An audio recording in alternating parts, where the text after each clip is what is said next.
Hello, and welcome to this sleep story.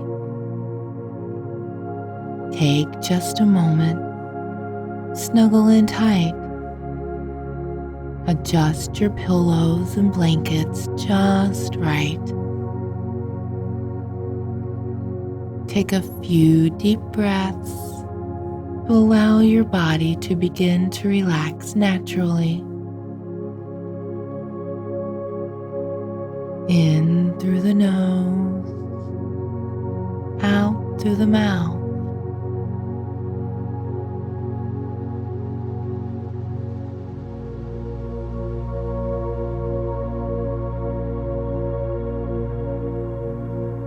Return your breathing to normal as we take some time to enjoy the solitude at the most perfect cabin.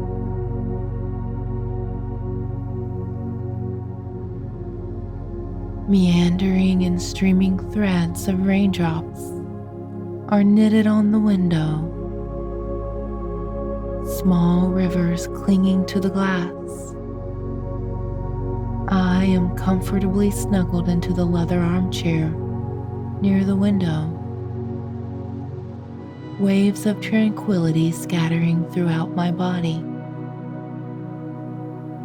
suffusing me with a pleasant coziness.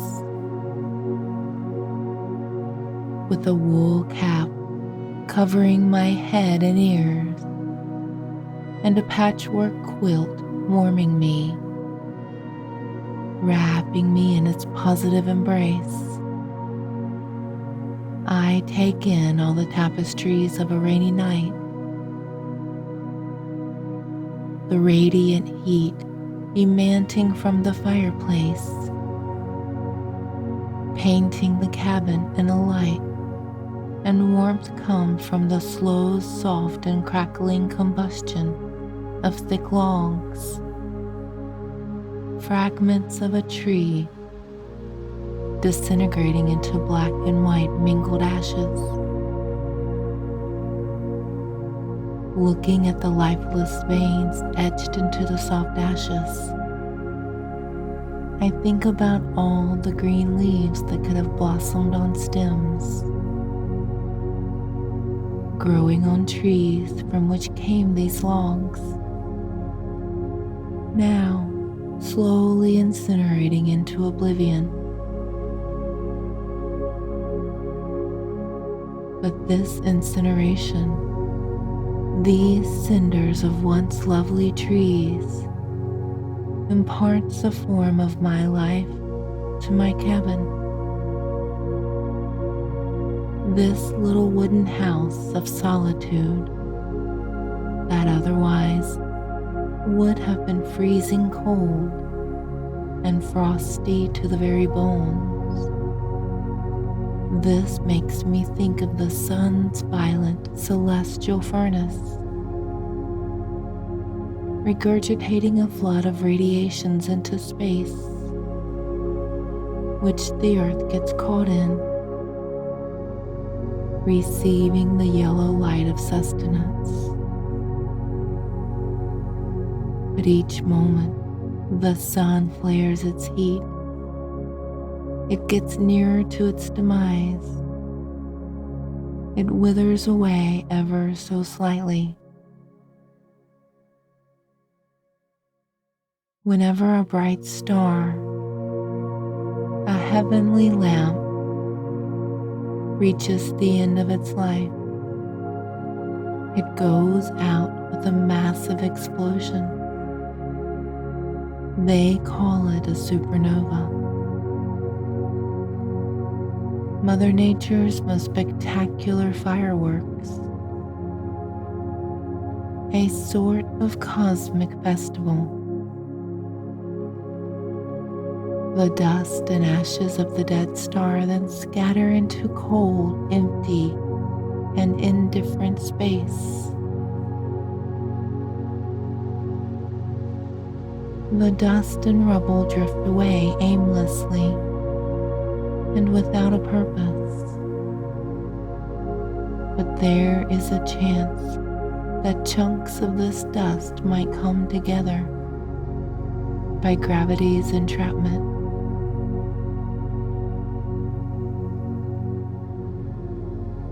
Undergoing a lengthy process, stretching over unfathomable timescales, this condensed stardust might create worlds with burning suns and freezing moons,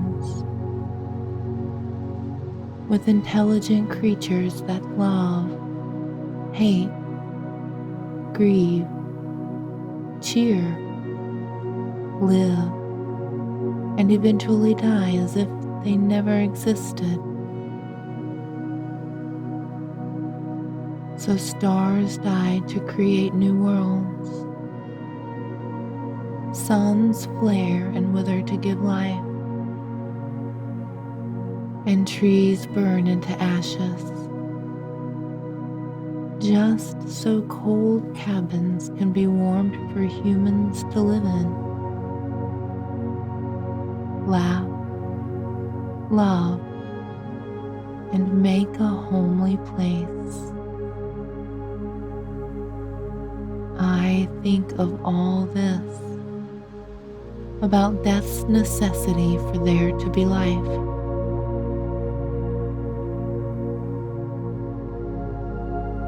I glance again outside the window.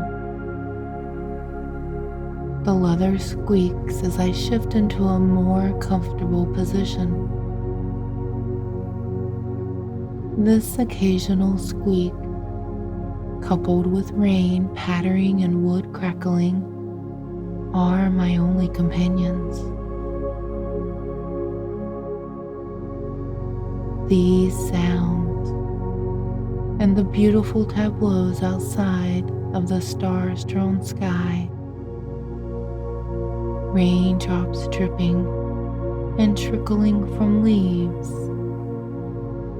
soft and buttery moonlight drenched in thick curtains of fog.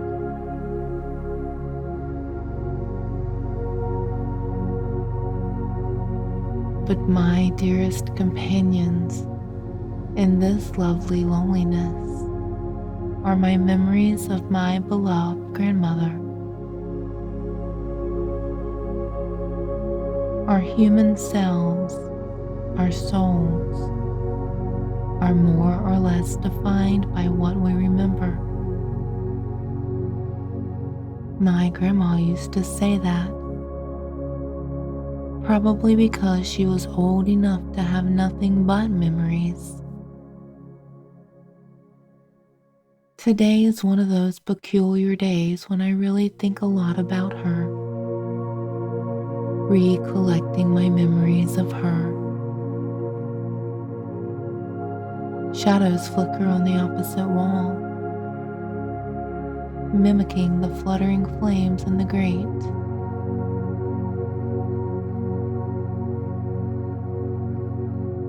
A smile takes a hold of me as I look at the quivering shadows on the wall.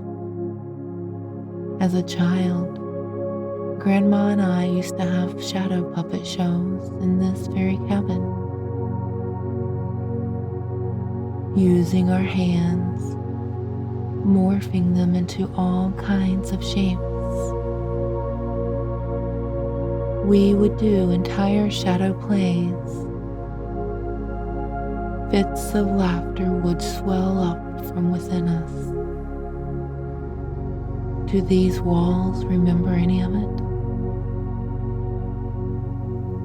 Do the sheets on the bed have imprints of all who have slept on it? Of course they don't. It makes me a little sad. But then I close my eyes, straining my inner ears. The ghost of voices, images, sensations, and feelings come flooding into my consciousness.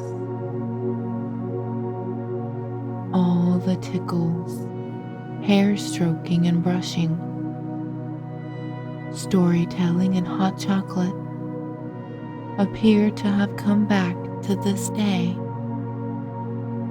this night of solitude.